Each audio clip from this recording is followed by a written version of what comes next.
What's going on, everybody? Welcome back to the show. Yes, yes. Okay, now this video is going to be about how a Christian should actually handle revenge. Now, when people think of revenge, they'd be like, I'm gonna get you. I'm gonna get you. And whenever I get you, I got you. So I actually used to be the type of person to actually get people back. Not in a harmful way, but in a way that will make it actually inconvenient for your life. So I could actually sit back and just laugh at your turmoil of whatever that you're actually going through. And I have some friends, that we got revenge on people, personally. Like we worked as a team. It was basically you mess with one of us, you actually mess with all of us. Now, that's neither here nor there. So, and I'm not talking about, like petty revenge, or like just getting back at somebody, just playing around. I'm talking about whenever you actually genuinely get hurt or something bad happens that somebody does to you, and then you go and take out your frustration and your anger out on that other person by getting revenge on them or in formulating whatever plan that you actually have inside your head. So, whenever you think about revenge, you are actually taking what God ordained, in because it actually says in the Bible that He is the one that actually is supposed to take revenge for us. We're not actually supposed to take revenge for ourselves. So, and whenever you have revenge, it sort of like you have this and you stir up this bitterness inside of you because you're just like, you know what? This person did me wrong. I don't care what I don't want God to handle it. I want to handle it. That's a sense of pride too, by the way. Instead of letting God handle your problems, you putting yourself in God's shoes and saying, no, I can do this myself. So I I cannot tell you this story, but there was this one time where I know that I shouldn't have taken revenge out on this other person. I told my friend what I was actually going to do to this other person, and I formulated a whole plan and everything. And I know if I carried this plan out, I know for a fact there was like a 90% chance that I was not going to get caught. And I'm not saying this, it'd be like oh, it's like this guy is crazy. But whenever I told my friend whatever I was planning, he actually thought that I was a legit psycho. He even told me, he's like,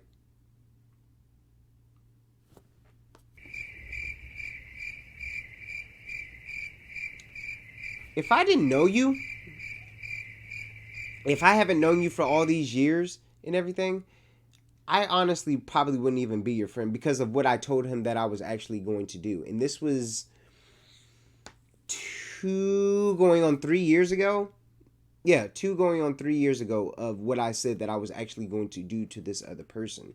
And after, re examining my life and looking at myself, I'm just like, yeah, that's not cool because if I would have actually went on with the plan that I decided that I actually formulated inside my head, I would be in jail right now.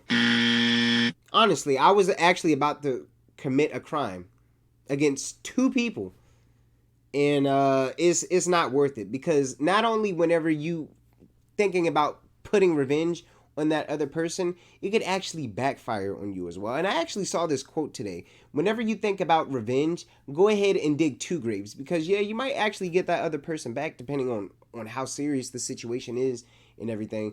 But if you take it too far and it goes out of your hands, you are going to end up digging a ditch for yourself and you are actually going to get in trouble because you can't the outcome of this situation, you don't know how far you're going to take it, especially whenever it becomes to revenge because you just want to relinquish your anger upon that other person that actually wrongs you and just hurts you, right?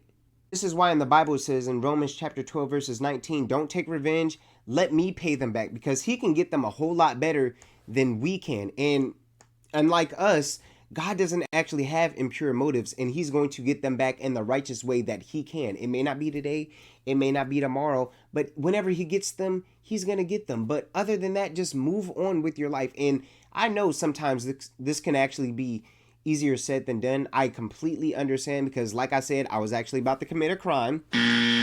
So I'm not necessarily judging you, but at the same time, I'm like warning you, don't do it. It's honestly not worth it because if you take it way too far, just like I said, and if you actually commit a crime, they could retaliate and get revenge on you is just not worth it. And what did Jesus say in Matthew chapter 5:43 through 48? He says, you have heard it said, love your neighbor, but hate your enemies. But I say, love your enemies and pray for those who persecute you. Because if you only love those who love you, what reward is that? But instead, be perfect for I am perfect. So love everybody. I mean, it's like, oh man, this is really easier. It's easier said than done, because I can't. Oh, like there's some people like right now that just straight up get on my nerves. Not necessarily that I want to get revenge on them per se, but at the same time, I don't like these people. But at the same time, if they do something to me, I know that God has got my back, because I'm on his team. I'm on his team, and he's the captain. So what makes you think that he's not going to look out for you? He is the captain. He's the leader. And he sees everything. He's omniscient. He's omnipresent. He sees everything. Everything that people do to you, whether if you realize it or not, whether if it's like right in front of your face, he's gonna get them back for you. He's going to get them back for you. All you have to do is trust him and be like, you know what? I could do something to you right now in the physical, but you know what? It's just not even worth it, because I'm gonna let God handle it. I'm gonna let him handle the problem. He's going to get you a lot better than I can. And whenever it happens to you, I mean, it's basically, it is what it is. Like that's your problem now. And you know what? There was a certain instance, like the story before David actually became king. Saul, the person who was king before him, Saul was actually trying to kill him. Right? And whenever David had him, I think about 2 or 3 times, he had him like in his hands, be like, you know what? I could kill you right now if I really wanted to. And his David's friends, or like his, like his lower ranked soldiers that were with him, it was like, yeah, David, let me go ahead and kill him, or go ahead and kill him.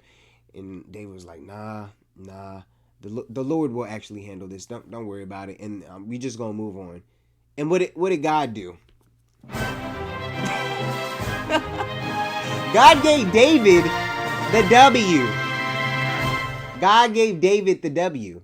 All because of David let it go. Even though Saul was trying to kill him. So just let God handle your problems. Don't formulate and scheme up a plan to actually get that other person back, because God can handle it way better than you can. Because once again, if you do something that will actually get you in trouble, you commit a crime, not only are you going to have to deal with something in the physical, you're going to have to deal with it in the spiritual, because not only did you do something wrong in the physical, but you also committed a sin, especially if it turns left and your whole planet just goes down south. So you have to ask yourself, is it really worth it?